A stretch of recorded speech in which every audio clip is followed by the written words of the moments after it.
Olá pessoal, tudo bem? Bom dia para todos e todas. Estou aqui logo cedo. Ontem à noite, no final do domingo, saiu a medida provisória 927 de 2020. Uma medida muito importante nesse momento que trata das relações de trabalho, do contrato de trabalho nessa situação de crise, nessa situação de pandemia que vem acontecendo. Ela logo de cara, ela fala o seguinte, que essa medida provisória se aplica durante o estado de calamidade. Então não tem um prazo fixo, não fala de tal data, fala durante o estado de calamidade. Ok? Ela deixa bem claro, lógico, que eu vou ter que ler, não tem como decorar. Saiu ontem à noite, entendeu? É reconhecido pelo Decreto Legislativo 6 de 2020, certo? E logo de cara fala, constitui hipótese de força maior nos termos do artigo 501 da CLT. Então já logo de cara esclareceu que é força maior. Depois a gente vai falar dos reflexos disso. E ainda fala, olha só, que empregado e empregador poderão celebrar acordo individual escrito, ou seja, ele dispensou a participação no sindicato. É óbvio, logo de cara, primeiro parênteses, vai ter questionamento pelos sindicatos, querendo ter o direito de participar. Mas logo de cara tira a participação do sindicato aqui, para garantir a permanência do vínculo de emprego, certo? Que vai ter preponderância quanto ao instrumento normativo. Antes era o negociado sobre o legislado, então a negociação coletiva estava acima da lei. Essa MP colocou acordo individual entre o empregado e empregador acima da negociação coletiva. Então agora temos acordo individual entre empregado e empregador, a negociação coletiva e a lei. Guardem isso. Além disso, deixa claro que o empregador poderá adotar, olha agora, dentre outras medidas. Então esse rol que eu vou falar agora não é um rol exaustivo, é exemplificativo, então ainda poderá ter outras. Mas logo de cara fala teletrabalho, antecipação de férias individuais, concessão de férias coletivas, aproveitamento e antecipação dos feriados, banco de horas, suspensão das exigências administrativas em segurança e saúde de trabalho, o direcionamento do trabalhador para a qualificação e o diferimento, parcelamento do recolhimento do FGTS. Fechou? Logo de cara, quanto ao teletrabalho, deixou claro que a critério do empregador, ele pode alterar do regime presencial para o teletrabalho, do trabalho remoto ou do tipo de trabalho à distância e determinar o retorno para o trabalho presencial independente de qualquer acordo entre as partes. Então cuidado, pela lei tem que ter mútuo consentimento para sair do presencial para o tele. Agora não, do presencial para o tele, vontade unilateral do empregador, basta o empregador querer. A lei manteve o conceito de teletrabalho, falou que teletrabalho não dá direito às horas extras, fala apenas que deve avisar com 48 horas de antecedência. Além disso, e as despesas, quem paga? Ajuste entre empregado e empregador para saber quem arca com as despesas do teletrabalho. É uma situação complicada, a gente sabe. Agora, se o empregado não tem condições, o empregador poderá fornecer esses equipamentos a regime de comodato e não caracteriza verba salarial. Isso é óbvio, porque a ferramenta de trabalho não vai dar verba salarial nunca. Depois, na impossibilidade de fornecer em comodato, olha que interessante, o período de jornada de trabalho será considerado como trabalho à disposição do empregador. Então, cuidado. Se não for possível fornecer, aí vira jornada de trabalho normal. Depois, olha que interessante, essa é perigosa, gente. O uso de aplicativos, programas de comunicação, WhatsApp, fora do horário de trabalho normal, não é tempo à disposição, não é regime de prontidão ou sobreaviso, salvo se houver algum ajuste contrário. Então, ficar cobrando do empregado o trabalho pelas redes sociais, pelo WhatsApp, tô todo cabelo bagunçado, mas tá valendo. Não vira tempo à disposição. Depois, ficou prevista a possibilidade de antecipar férias, meus amigos. O empregador deve informar 48 horas antes essa antecipação de férias. Presta atenção, o prazo normal de 30 dias caiu por SMP. 48 horas comunica as férias. E mais, olha que interessante, é possível ainda conceder antecipar essas férias, ainda que não tenha completado todo o período aquisitivo. Ainda que o período aquisitivo quanto a ela não foi concretizado, não foi transcorrido. Então, mesmo se o cara não completou os 12 meses, pode antecipar. Não cabe gozar férias inferiores a 5 dias. Professor, como vai ficar quando tem menos de 12 meses? A lei não fala, mas aí vai ter que fazer um cálculo de 3, ou uma regra de 3, ou o empregador vai conceder 30 dias normal, e quando ele volta, começa a contar novamente o período aquisitivo, como acontece em umas férias coletivas. Depois, fala que quem está em situação de risco, grupo de risco, tem que ter preferência para sair de férias, certo? Depois, a lei fala o seguinte, que o empregador poderá suspender férias ou licenças remuneradas dos profissionais de saúde ou daqueles que desempenham atividades essenciais. Nesse período de calamidade, se tem um médico, tem enfermeiro que está gozando de férias, pode ter a suspensão do período de férias desses trabalhadores. Depois, olha só, gente, presta atenção, tem mais. Férias coletivas, pode ser individual, não precisa ter a participação do sindicato, poderá, a seu critério, conceder férias coletivas, bastando notificar o conjunto de empregados 48 horas, dispensa a participação do sindicato, e dispensou a comunicação prévia ao ministro da Economia e expressamente aos sindicatos da categoria. Afastou o artigo 139 da CLT. Depois, essa é importante, falou que pode ter aproveitamento de feriados não religiosos.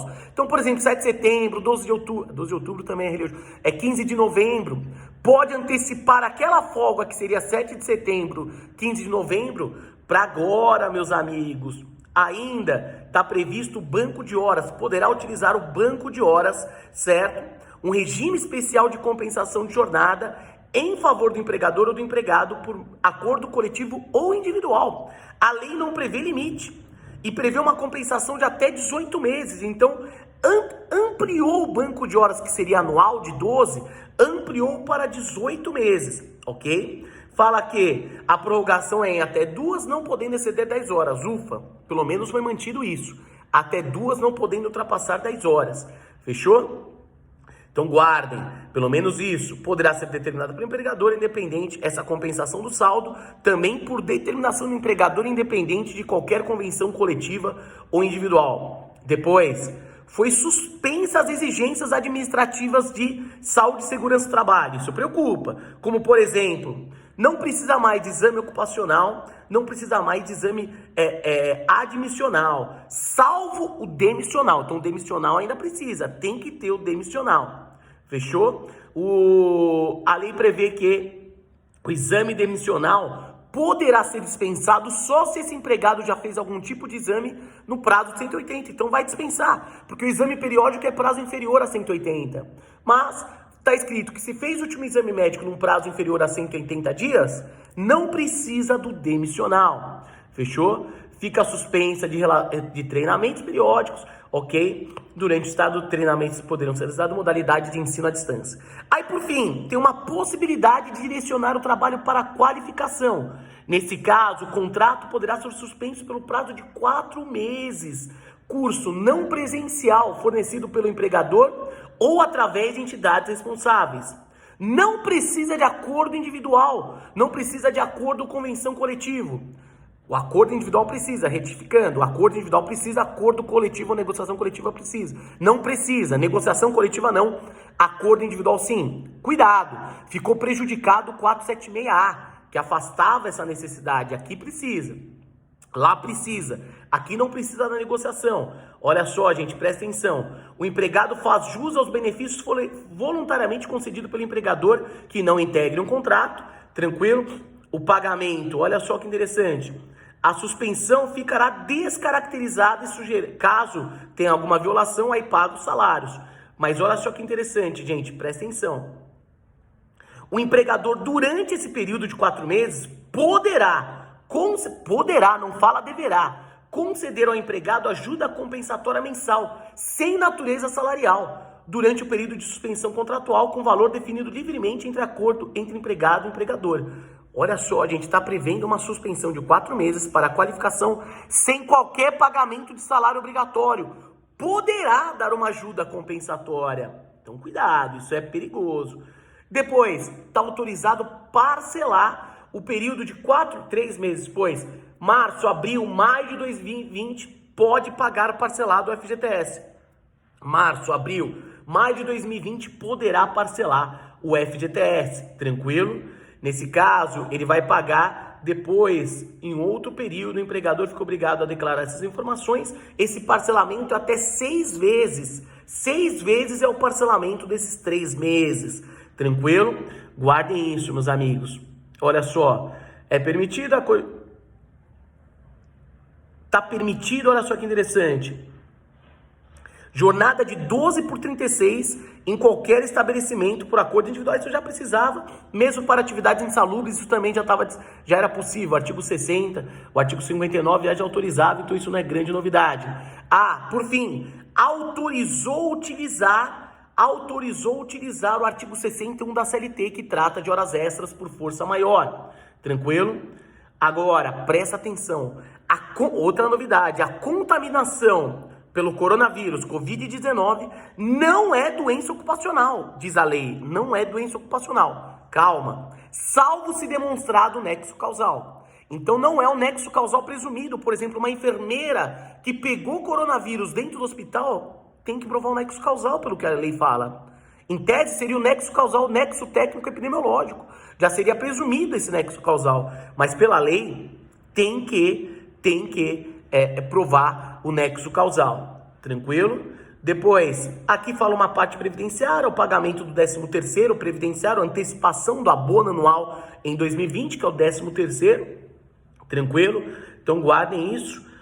Prevê a possibilidade de prorrogação da negociação coletiva, que estão para se vencer no prazo de 180 dias, porque tem prazo de 2 anos, e é vedada qualquer outra atividade, mas SMP autoriza a prorrogação, tranquilo? Olha só, o fiscal do trabalho atua de forma meramente orientadora nesse período, salvo quanto registro, situação de grave risco e iminência, acidente de trabalho e trabalho escravo nesses casos.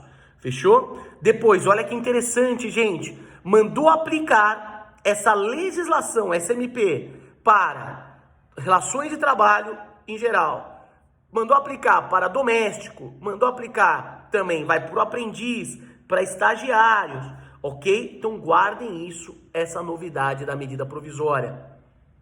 Para finalizar, meus amigos e amigas, será expedida com atividades, isso daí, fechou?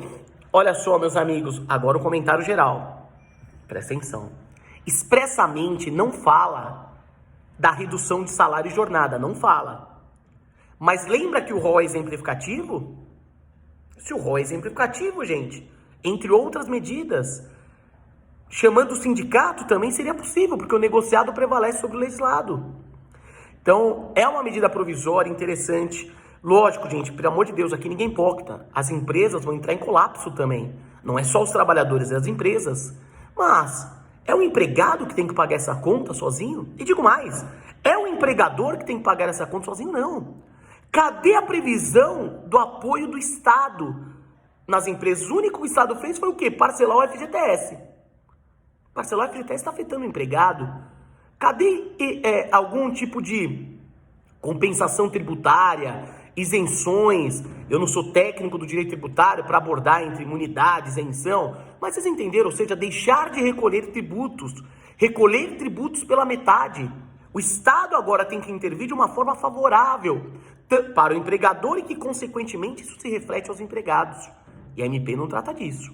Só trouxe de flexibilizações dos direitos trabalhistas na ideia de salvar o empregador, e óbvio, eu não sou hipócrita, tem que salvar porque senão as empresas vão quebrar, principalmente as pequenas empresas, as empresas de pequeno porte, mas prejudicando os trabalhadores. Cadê uma participação efetiva de grandes empresas como bancos? Não tem. Cadê? Precisaria ter, seria adequado. Empresas com altos lucros durante toda a vida, agora nesse momento de crise, solidarizar as perdas também. Não tem. Um tratamento diferenciado para a microempresa, empresas de pequeno porte e multinacionais. As multinacionais têm que arcar mais com prejuízo do que uma empresa de pequeno porte. Não tem. São só os primeiros comentários. Terão outros vídeos que eu vou... olha que absurdo. Outros vídeos que eu vou abordar com mais calma. Cada uma dessas novidades. Me adicione no Instagram, @MarcosScalercio. Mande suas dúvidas por lá. Durante a semana inteira eu vou procurar gravar vídeos, fazer lives para comentar tudo isso. Me adiciona lá, @MarcosScalercio. E se inscreva aqui no meu canal que vão ter mais vídeos. Dá o seu joinha aqui, certo? Dá o seu like que vai ter mais comentários ainda aqui para saber se... Mande seus comentários que a ideia é passar o máximo de informações para ajudar vocês. E essas informações sempre são melhores quando chega o feedback de vocês com as dúvidas de vocês. Fechou? Vamos ter fé e acreditar que, se Deus quiser, muito em breve vamos superar esse momento tão crítico que estamos vivendo.